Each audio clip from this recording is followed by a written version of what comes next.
bem com vocês? Hoje a gente vai fazer uma aula bem legal que é sobre iluminismo. O iluminismo, ele é um movimento intelectual lá do século XVIII e ele é bem legal que ele é um movimento que norteia todas as nossas ações políticas, econômicas da atualidade. Então, é bem massa esse movimento. Então, sejam bem-vindos à nossa aula sobre iluminismo. Né? O Descartes é um dos pensadores, norteadores do pensamento iluminista.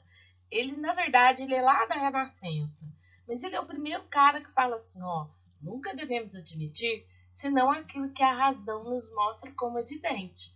Em caso algum, podemos aceitar o que nos é imposto pela nossa imaginação ou pelos nossos sentidos. Isso é muito massa, porque assim, olha, eu penso que talvez amanhã eu vou comer uma maçã. Mas eu não tenho maçã em casa, eu preciso ir no supermercado. E aí não vai dar tempo de ir no supermercado. Aí não deu tempo de ir no supermercado. Então, esse é um sentimento de desejo de comer maçã. Né? E na minha imaginação, eu imagino que eu vou comer maçã com mel. Blá, blá. No entanto, a razão é aquela que fala assim, eu tô com vontade de comer maçã. Será que eu posso comer maçã? Tem maçã em casa? Não, não tem maçã em casa. Vou precisar ir ao supermercado. O que eu tenho que fazer? Bom, eu tenho que organizar a minha vida hoje para ir ao supermercado mais tarde. Né? Mas se eu não consigo ir no supermercado, eu não vou comer maçã. Tá? Racionalizar as coisas é pensar na possibilidade daquilo ser verdade, daquilo ser possível. Então, esse cara chamado Descartes, né?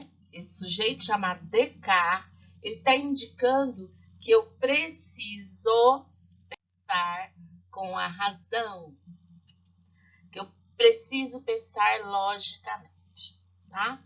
Bom, o que faz para acontecer esse processo de eu valorizar a razão?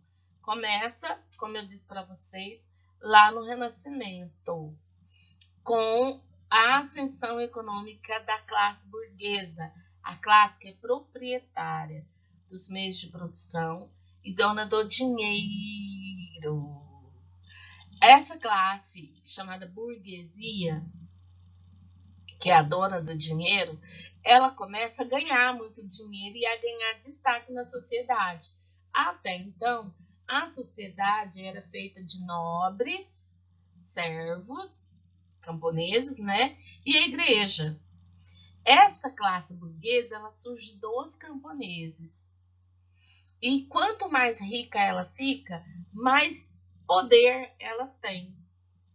Né? E é essa classe que vai, por exemplo, pagar a escola, pagar professor particular para os seus filhos, para eles aprenderem a ler, a escrever.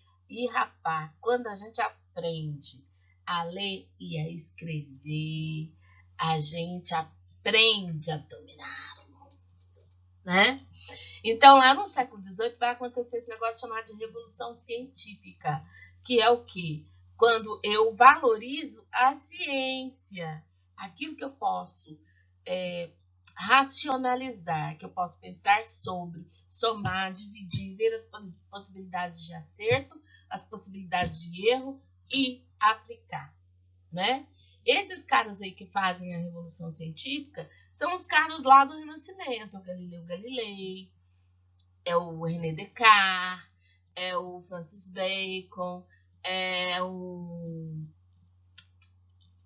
Isaac Newton.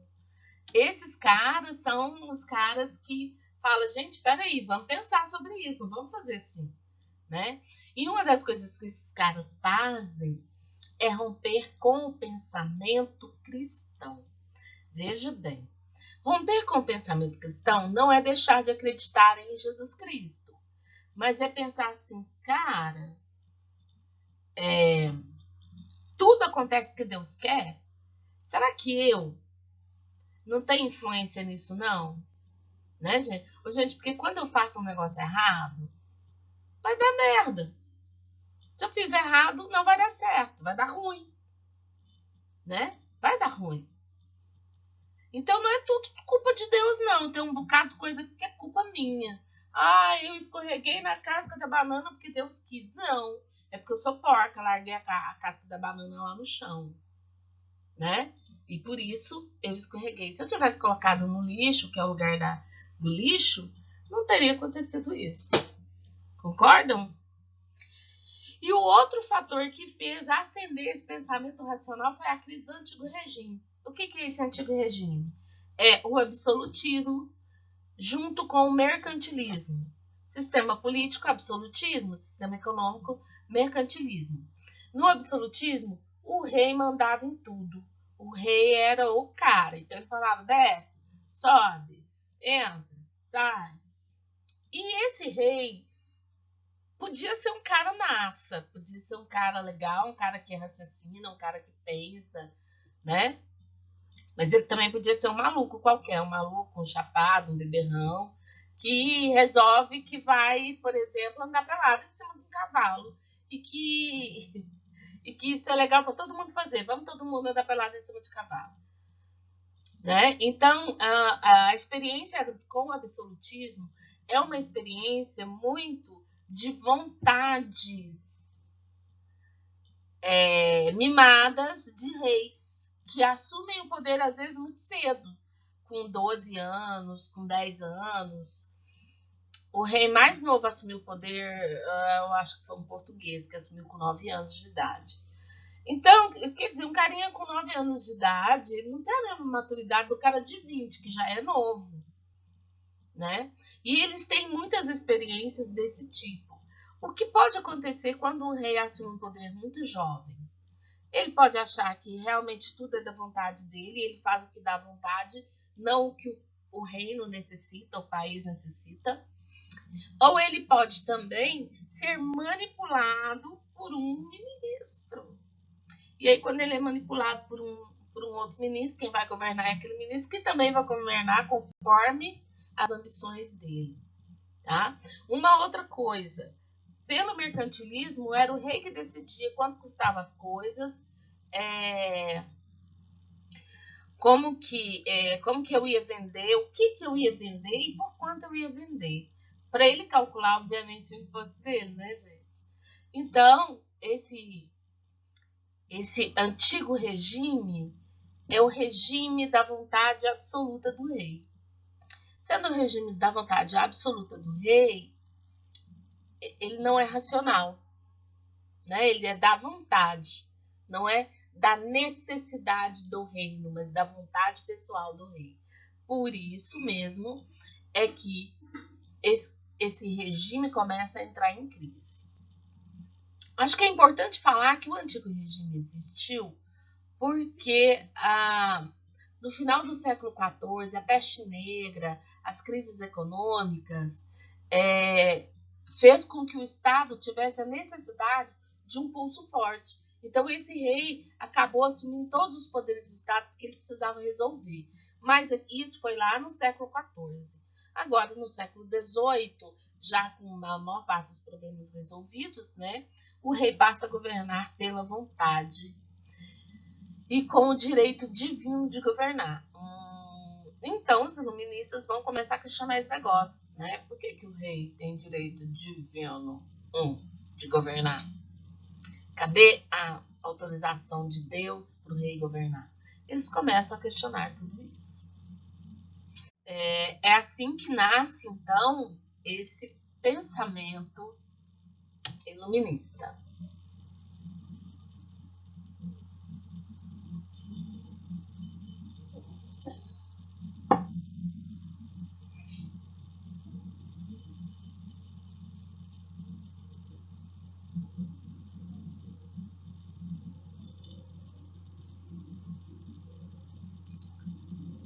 Iluminismo vem, então, de iluminar para combater a ignorância, as superstições, ser guiado sempre pela razão. Então, gente, olha só. É baseado na ciência, não é baseado na vontade nem no achismo de ninguém, tá? Eu acho que eu sou forte, poderosa, não vou pegar coronavírus. Eu posso sair por aí sem máscara, sem lavar as mãos, sem higienizar os rolês, porque eu não vou pegar coronavírus. Nada disso. Eu sou um corpo antes de tudo. Um corpo vivo e um corpo que está suscetível às infecções.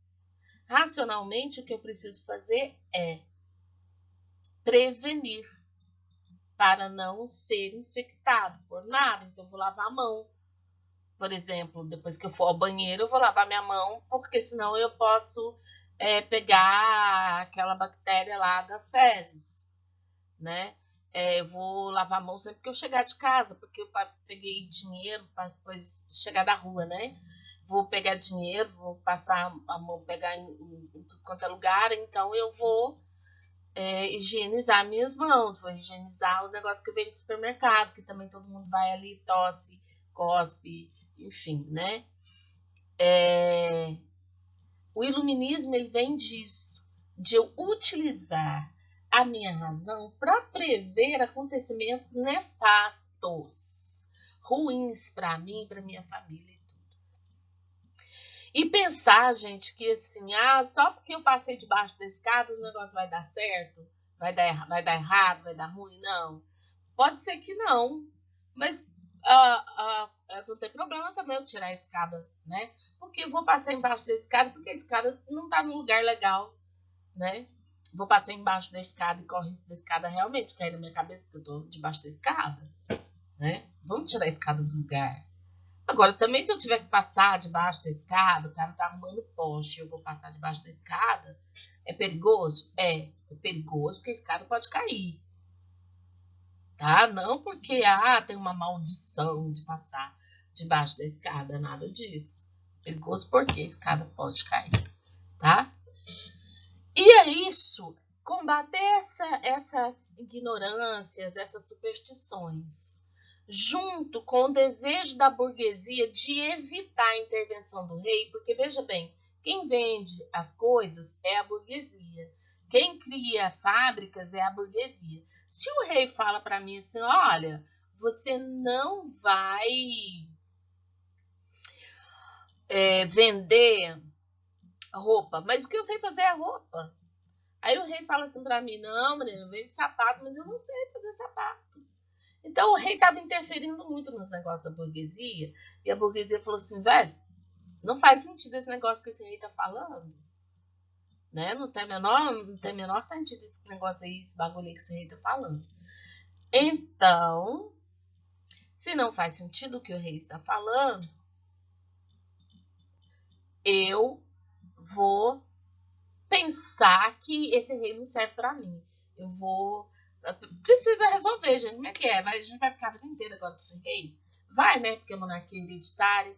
Não tem outro jeito de governar? Capaz que tem outro jeito de governar, hein? Então, essa burguesia que pagava altos impostos, que sustentava as nobrezas, que sustentava os... Né, que dava dinheiro para a nobreza para resolver as coisas, que dava dinheiro para o clero, para a igreja católica, no caso, né? Mas também para as outras igrejas que já existiam na época, a igreja protestante que já existia. E esse pessoal, a nobreza e o clero, eles não pagavam impostos. Quem pagava a vida boa desse pessoal todo era a burguesia. Por isso que a burguesia se uniu com esses pensadores, obviamente, que esses pensadores eram financiados por essa burguesia. Eles tinham tempo lá para pensar, para escrever os bagulhos lá, porque a burguesia também pagava para eles, né? Então, óbvio que esses caras aí vão dar um jeito de pensar um outro jeito de administrar o Estado através de uma série de medidas pensadas por várias pessoas, porque o iluminismo é um movimento intelectual. Como movimento, não é uma pessoa só que pensa, são várias. E várias pessoas pensam várias coisas, porque o pensamento ele é individual, ele existe na minha cabeça, tá? Daí eu escrevo, passo para frente. Quem concordar comigo, falar assim, eu concordo, mas também pode fazer isso, completa lá meu pensamento e vai dar tudo certo. Pelo menos a gente achava que daria tudo certo. E aí, um dos primeiros pensadores iluministas é John Locke. John Locke é um inglês que viveu numa época na Inglaterra muito conturbada, as chamadas revoluções inglesas do século XVII.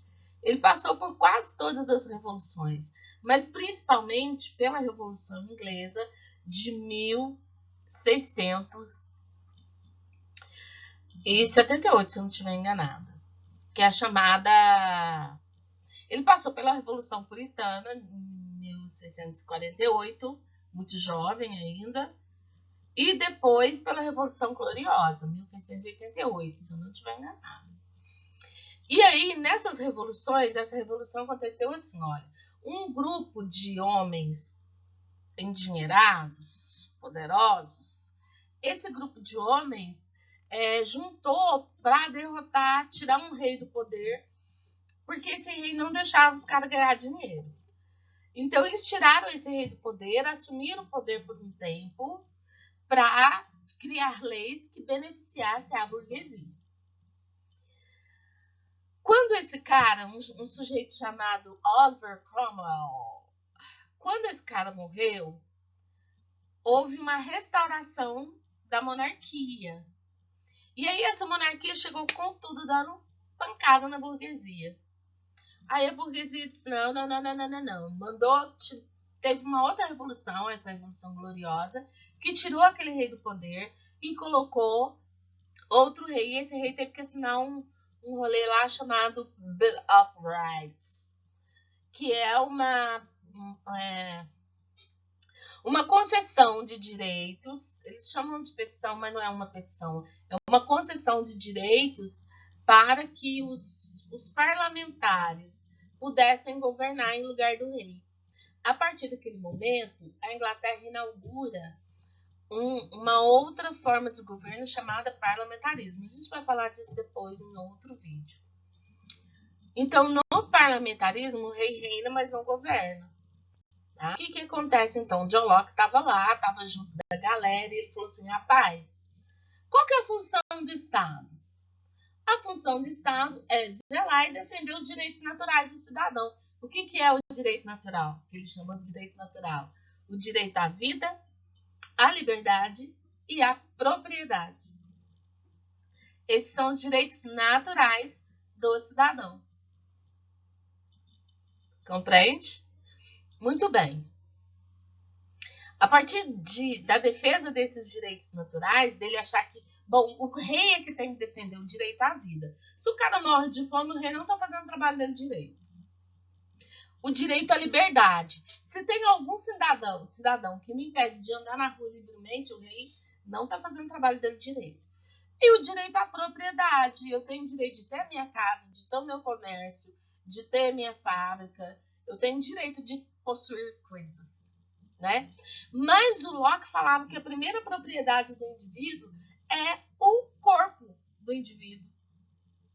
A primeira propriedade do indivíduo é justamente o corpo. Então, eu tenho o direito de manter o meu corpo saudável. E quem tem que garantir esse direito é o Estado. Entendeu?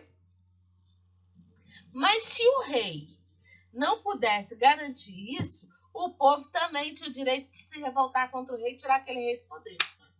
Ele estava na Revolução, né? 1688, lá, a Revolução Gloriosa. E aí, então, ele entendeu isso e escreveu um livro chamado Segundo Tratado sobre Governo. Nesse livro, o John Locke falava que a função do Estado é isso, né? Zelar pelos direitos naturais, vida, liberdade e propriedade.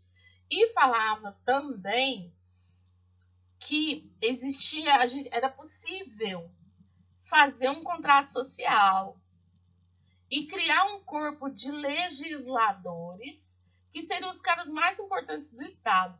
Legislador é o cara que faz lei. Então, esses são os caras mais importantes do Estado. O cara que faz a lei. Lei que beneficia o cidadão. Certo? Ele é o precursor desse movimento iluminista, porque baseado lá nas ideias de Descartes, do Newton, do Bacon, da galera toda, ele está dizendo, olha, política também é ciência. E a gente pode fazer política com ciência. Olha o tamanho da área do cara aí, ó. Mas o cara é gente boa, né? Então, esse cara combate o absolutismo, defende a vida, a liberdade, a propriedade e diz que quem tem que fazer isso é o Estado, né? Aí teve um outro cara chamado... ele tem um outro nome. Esse cara é o Barão de Montesquieu, é um francês. Ele é barão, portanto, ele é da nobreza. Mas é interessante que esse cara também, ele tinha banco, emprestava dinheiro a juro. Então, assim, ao mesmo tempo que ele era um nobre que tinha negócios burgueses. Então, ele sacava bem do que é esse negócio do rei toda hora ficar falando, não faz isso, não faz aquilo. Então, ele falou assim, cara, não tem jeito, né? Ele concordava com Locke que precisava de ter um grupo de legisladores, né? Então, eu já tinha o rei, eu já tinha o legislador, né, que é a Câmara lá dos Lords, na época, que são os deputados hoje, né? E o rei também acumula a função de juiz, tá? Outra coisa, como o rei era absoluto, o rei podia também falar, não quero essa lei não, quero outra. Então, Montesquieu escreveu um texto chamado Espírito das Leis, e também cartas persas. Nas cartas persas, ele vai escrevendo cartas para os políticos, né? E aí, na escrita das cartas, ele coloca as reflexões políticas dele. Então, Montesquieu, ele chegou à seguinte conclusão. Quem tem poder é a lei. Beleza. Quem tem poder é a lei. Quem faz a lei tem que ser o legislador. Não pode ser o rei. Por que não pode ser o rei?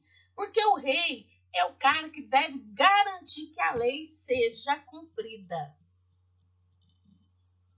E quem vai julgar os crimes cometidos contra a lei não pode ser o rei. Tem que ser um outro cara. Porque se o cara for nobre, amigo do rei, ele tem que ser um outro cara com outro direito. Então, Montesquieu é o cara que propõe a divisão dos poderes: executivo, legislativo e judiciário. Para quê? Para que o poder possa limitar o poder. Certo? Para que a lei possa realmente ser cumprida. Então, o legislador são os nobres lá da Câmara dos Lords, né, que hoje são os deputados, os vereadores, os caras que fazem lei. Executivo, que no caso é o rei e hoje é o presidente, e o judiciário, que é um juiz. Pode ser eleito pelo povo, pode ser concursado, que hoje, no caso de Brasil, ele é concursado. Tem lugares onde o juiz é eleito. Tá? Nos Estados Unidos, por exemplo, tem estados norte-americanos onde o juiz é eleito. E ele pode também ser indicado, tanto pelo rei quanto pelo parlamento. É o caso, por exemplo, dos ministros do Supremo Tribunal, que são juízes escolhidos pelo presidente da República. Só que eles compõem um outro poder. E a ideia é, olha, ninguém comete excesso aqui. Quando um comete excesso, o outro vai lá e tora ele.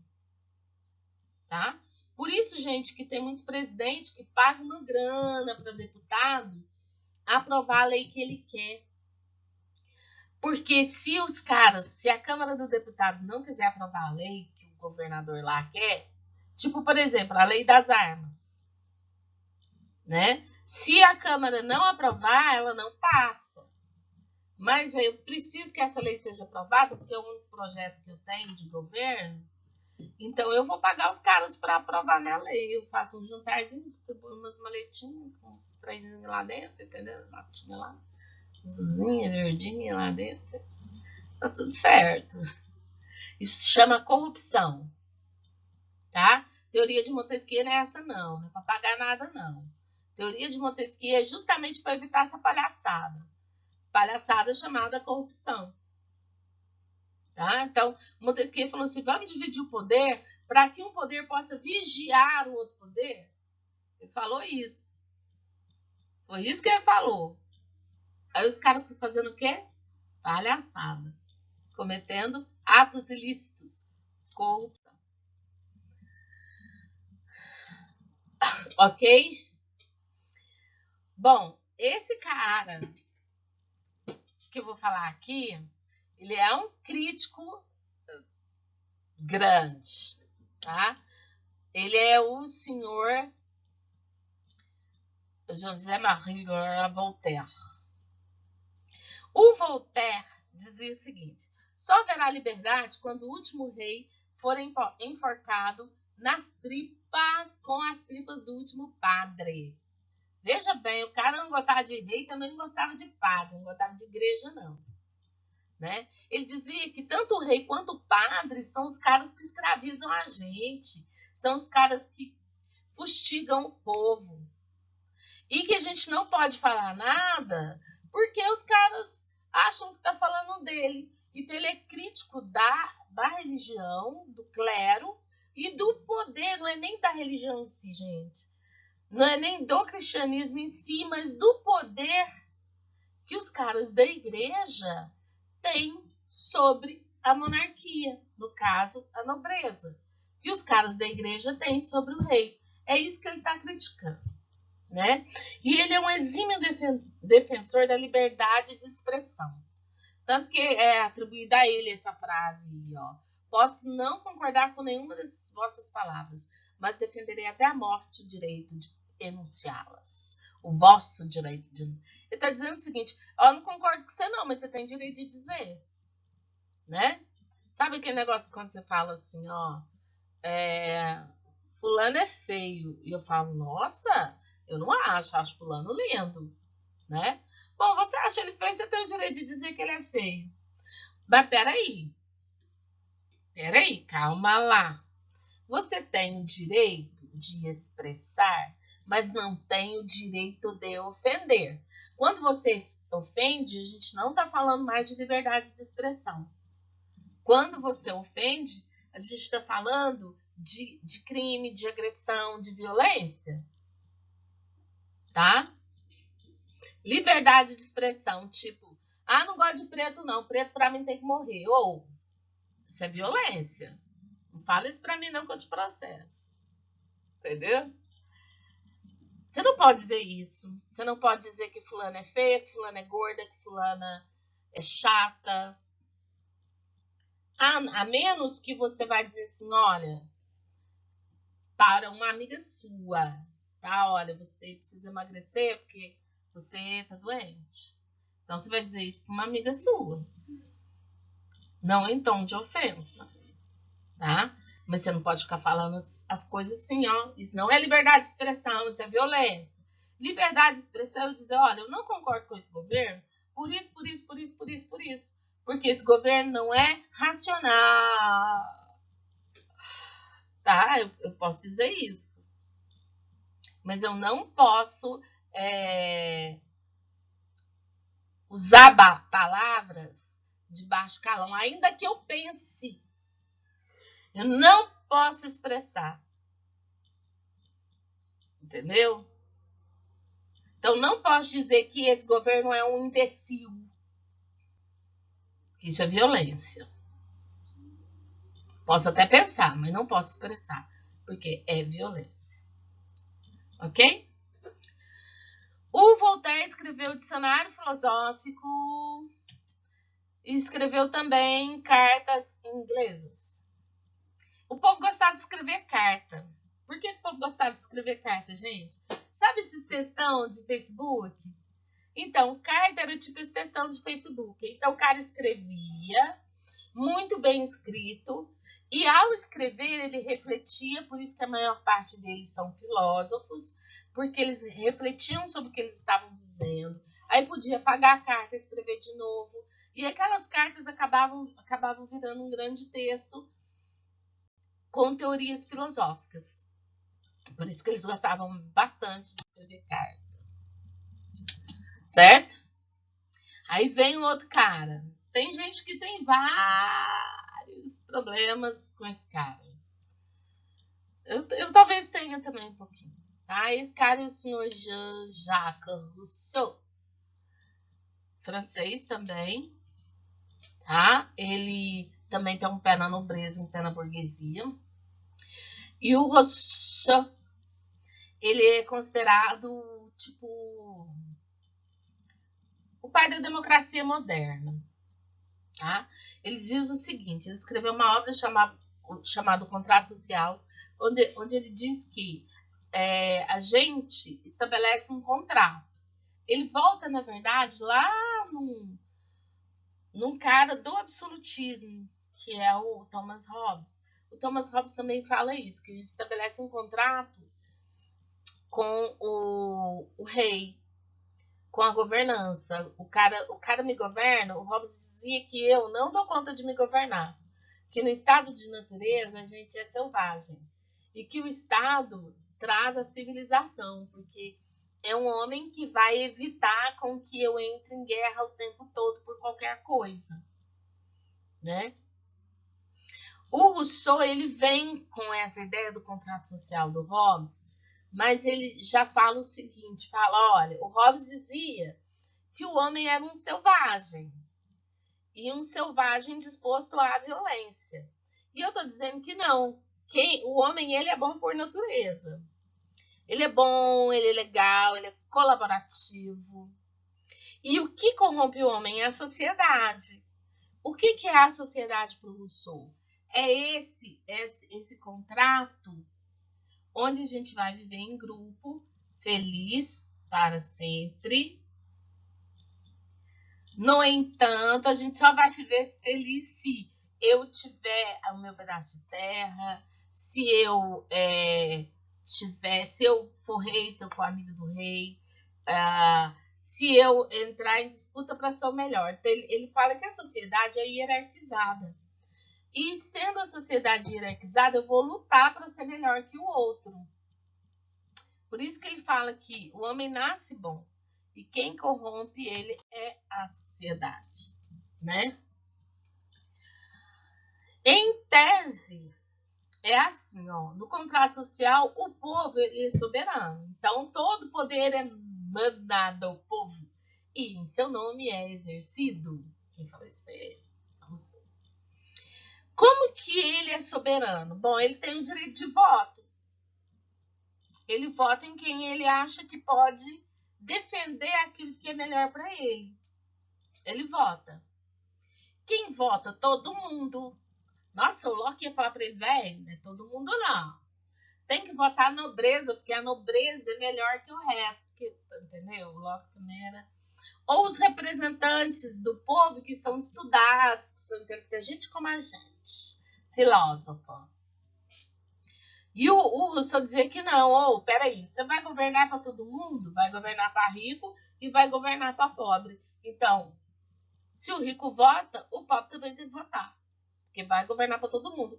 Todos os homens nascem livres e iguais, portanto, todos os homens devem permanecer livres e iguais. Bom, mas se todos os homens vão permanecer, quer dizer que eu sou igual ao mendigo? Quer dizer que eu, que sou o barão do fulano de tal, sou igual ao camponês que não tem título nenhum? Ele diz, Aí os caras ficaram danados da vida com ele. Mas a democracia é isso, né, gente? Pelo menos segundo Rousseau. Tem gente que fala assim, professora, mas o Tiririca é analfabeto, mas ele tem tanto direito de votar e ser votado, segundo Rousseau, quanto o Fernando Henrique, que é PhD e ex-professor da Sorbonne. Né? Ele pode tanto quanto o outro. É claro que eu entendo que a educação é melhor, e o Rousseau também dizia isso, viu? A educação é o melhor caminho para sair da ignorância. Então eu preciso sim estudar, não para ser melhor que os outros, mas para eu sair do mundo da ignorância. Né? E isso atinge os homens livres e iguais, porque quando o governo entende que é preciso ter escolas para que todos sejam livres e iguais, aí a gente não tem mais analfabeto, a gente não tem mais problemas, porque o governo vai garantir educação para todos. Entende? Mas se o governo entender que para ele progredir, ele precisa de ser melhor que os outros, então o progresso acaba deteriorando o homem. Certo? Bom, e segundo também, Rousseau, a propriedade privada é a raiz da infelicidade. Porque eu tenho, você não tem. Mas aí eu acho que ter me torna melhor, então eu vou tendo muitas coisas. Mas eu só tenho coisas.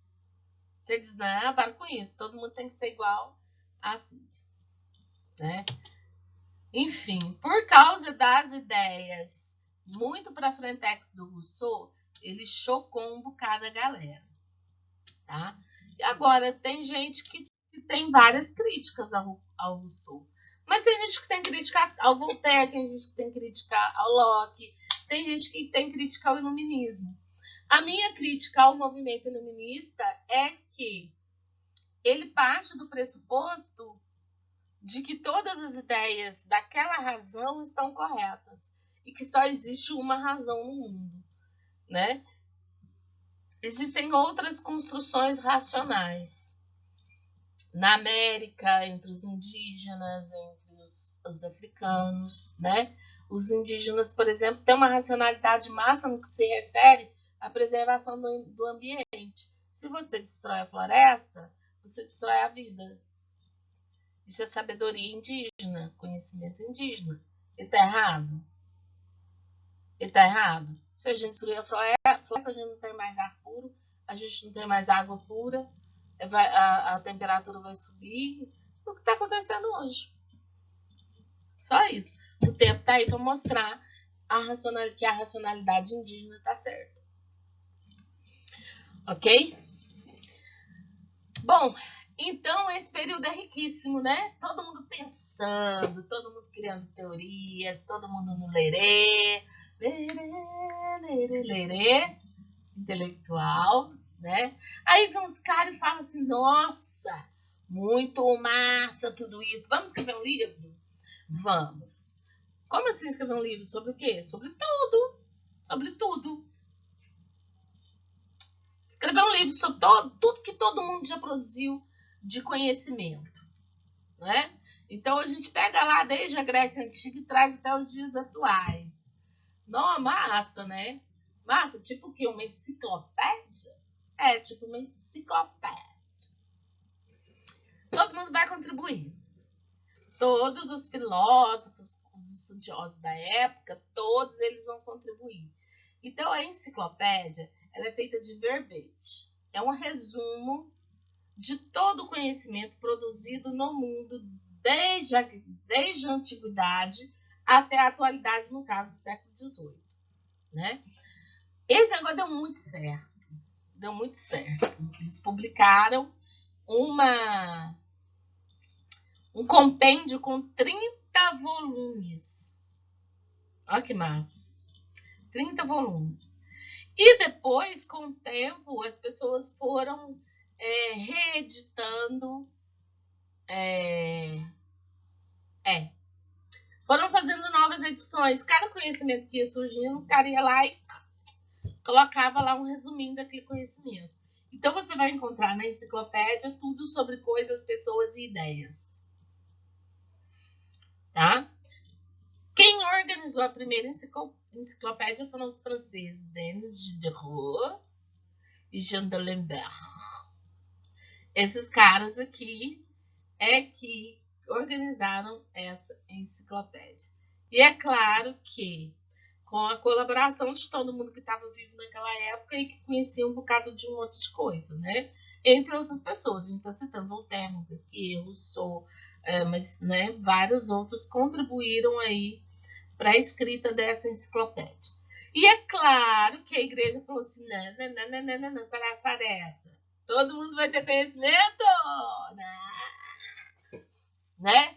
A igreja vetou, teve rei que vetou, mas quando o cara fala assim, não pode, o que a gente faz? A gente faz escondido. Né? Por isso a enciclopédia circulou durante muito tempo clandestinamente.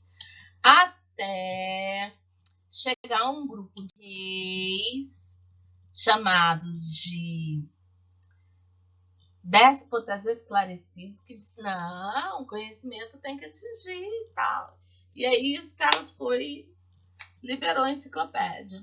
Né? E foi, durante o tempo, um dos livros né? A gente fala um dos livros, mas lembrando que é uma série de 30 volumes, tá? Mais vendidos da época. Depois da Bíblia. A Bíblia sempre foi um dos livros mais vendidos do mundo. Quase todo mundo tem Bíblia, né, gente? Eu mesmo tenho umas 3 aqui. Enfim. Um ramo legal do pensamento iluminista é o liberalismo. Você pode chamar de liberalismo político as ideias de Locke, de Rousseau, de Montesquieu. Você pode chamar de liberalismo ético as ideias de Voltaire, né, que é comportamental. E aí vem o liberalismo econômico, que é o que permanece na sociedade atual com adaptações. Você pode falar de neoliberalismo, enfim, né?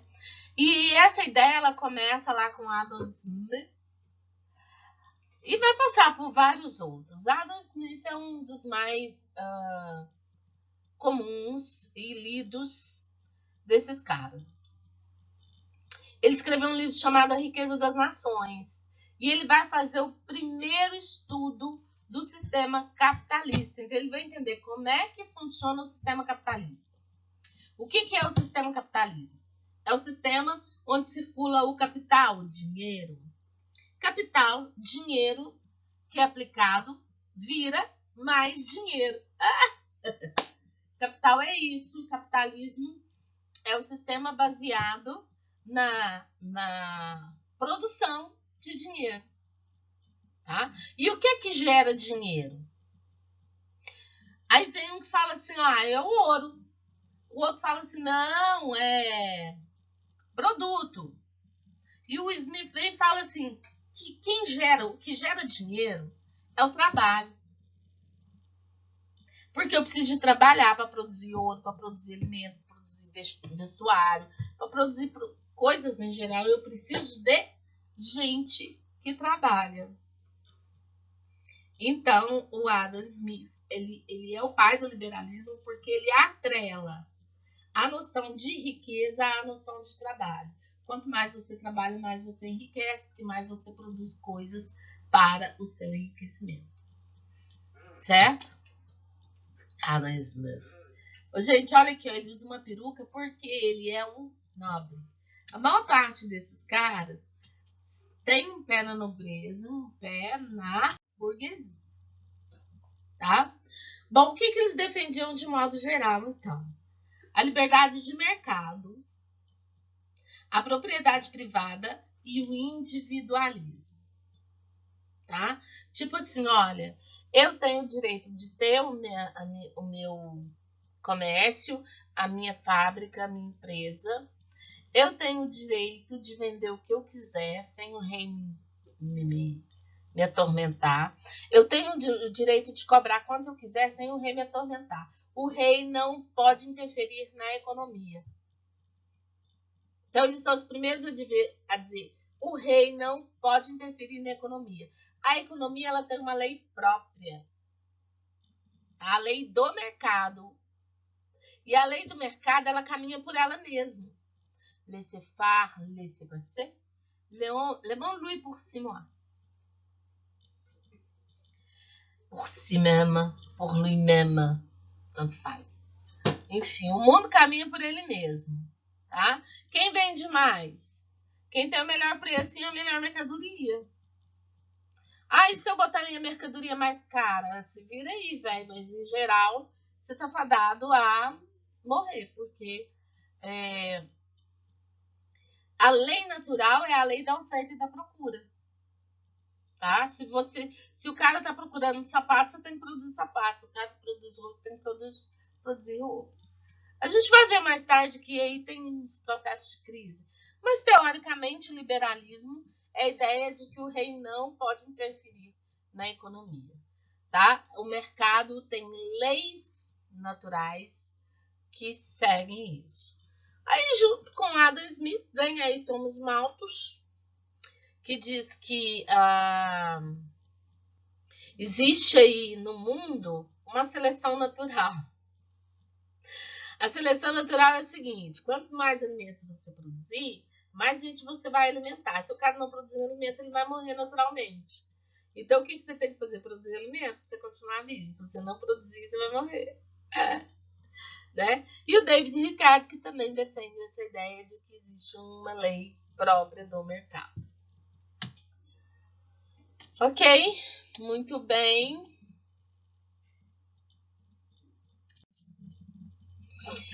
Então, dentro de todo esse movimento vão surgir aqueles reis, né, os soberanos, que vão dizer assim, olha, isso aí é legal, vamos nos orientar por isso. Já tem a Inglaterra, que tem um rei e um ministro, né? Em Portugal também vai aparecer um rei e um ministro. E vai ter uma galera aí, na Áustria, na Rússia, na Prússia, na Espanha, que vai defender essas ideias iluministas, certo? Então, na Áustria, o José II vai acabar com a servidão e vai dar liberdade à imprensa de publicar o que ela quiser, mais ou menos, tá, gente? Ele meio que compra a imprensa. Na Rússia, Catarina II vai criar um ensino leigo. O ensino leigo é fora da igreja, que não está atrelada à igreja católica, nem a igreja, no caso dela, a igreja ortodoxa. Na Prússia tem um cara chamado Frederico II.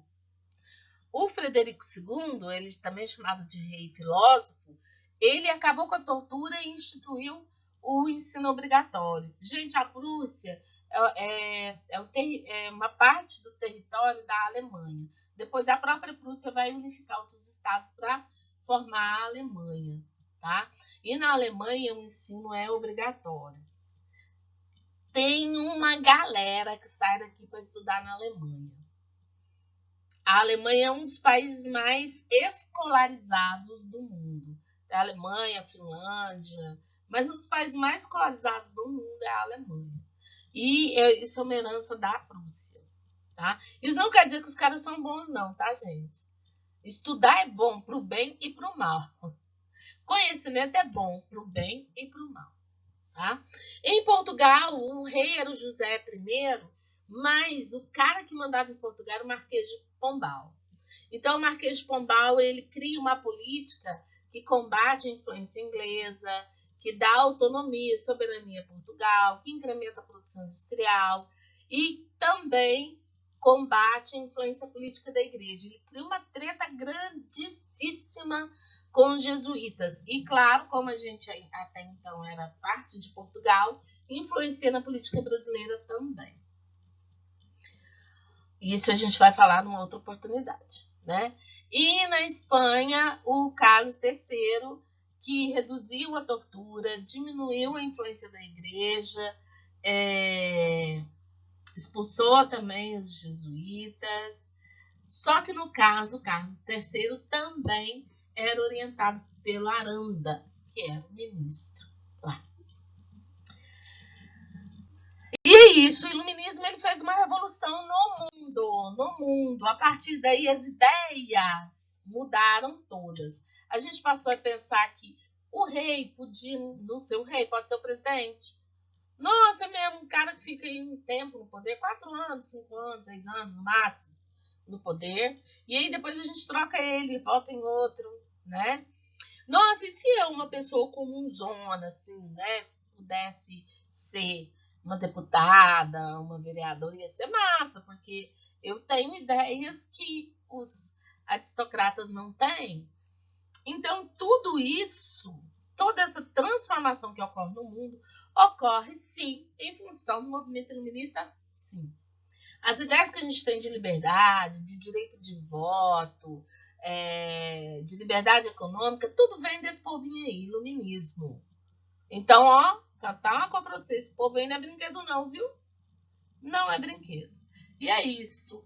Influenciou movimentos na Europa, na América, no mundo. Certo? E é isso. Beijo, obrigado!